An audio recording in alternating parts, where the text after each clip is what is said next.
The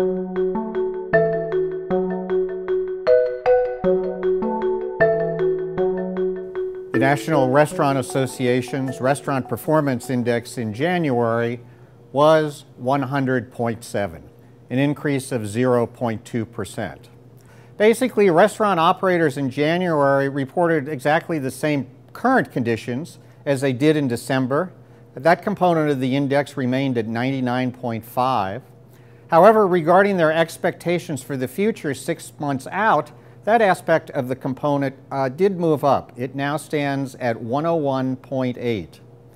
Regarding capital spending in restaurants, 64%, in other words, almost 2 out of every 3 restaurant operators, report that they plan to make a capital expenditure in the next 6 months, and a solid 57% report that they actually did make a capital expenditure in the past 3 months. Regarding restaurant industry employment in January, the industry continued to add jobs, another 15,000.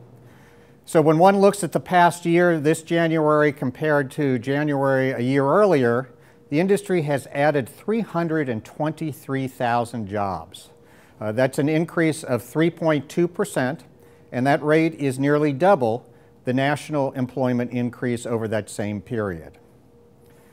Regarding wholesale food price inflation in January prices edged up a fair amount. The index now in January was up 1.6% over the prior year level. For 2013 overall, wholesale food prices moved up 2.2%.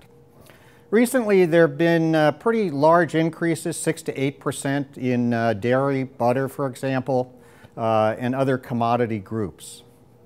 Regarding menu price inflation in January, menu prices were up 2.0%. That is substantially above the grocery store price inflation rate over that same time period year earlier, just a 0.5% rate. And the overall inflation rate in January compared to prior year levels was 1.6%. So in sum, the Restaurant Performance Index in January, 100.7, an increase of 0.2%. Restaurant industry employment up 15,000. Wholesale food price inflation running at 1.6%, and menu price inflation running at 2.0%.